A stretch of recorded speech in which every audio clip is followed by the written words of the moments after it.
मैं भी सदर साहब के साथ पिछले लोकसभा में मैं भी एमपी था। सदर साहब हैदराबाद शहर के इस कोने पे रहा तो मैं उस कोने पे एमपी बना था।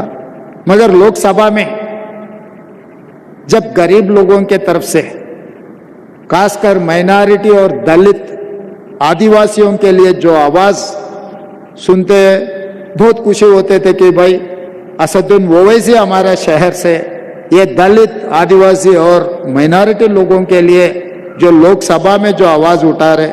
कभी कभी असद साहब ने कांग्रेस के खिलाफ भी बोले तो भी मुझे अच्छा लगता था, क्योंकि हमारा ही भाई कुछ आवाज उठा रहे। इसके बाद में मोहतरम जनाब खलील अहमद साहब हमारे खिलाफ बोले तो कोई दुश्मन नहीं होते। और जुबली हिल्स मस्जिद एंड इस्लामिक सेंटर हर सरकार को चलाने में कभी कभी वो मोहतरम जनाब गलती भी हो सकता है।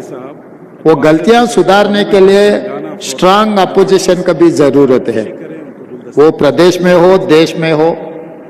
आज आप देखो लोकसभा में जनता के भाषण बोलने वाले बहुत कम हो गए।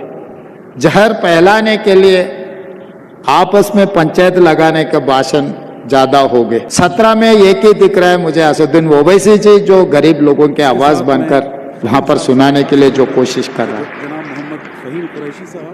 असद साहब हमारे साथ दिए नहीं दिए वो अलग बात है। चुनाव के समय पर हम उनके तरीका से हमारा तरीका से हम चुनाव लड़ रहे हैं।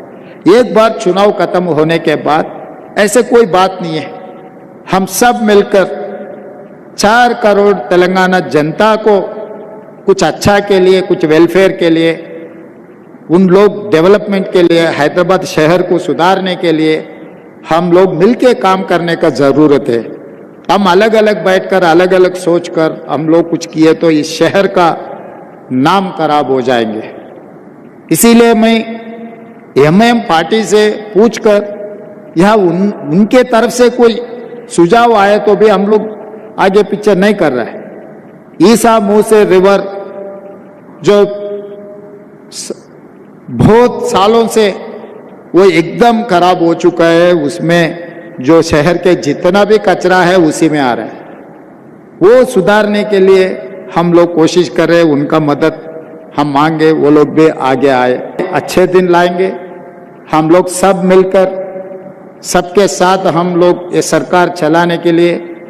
और यहाँ के पिछले हिस्ट्री भी देखो, 2 बार नायडू जी को जीता है, 2 बार राजशेखर रेड्डी जी को जीता है, 2 बार चंद्रशेखर राव को भी जीता है, 2 बार कांग्रेस के भी सरकार बनाने के उम्मीद है। ये 10 साल हम गरीब लोगों के लिए, गरीब तरक्की के लिए हम लोग कोशिश करेंगे।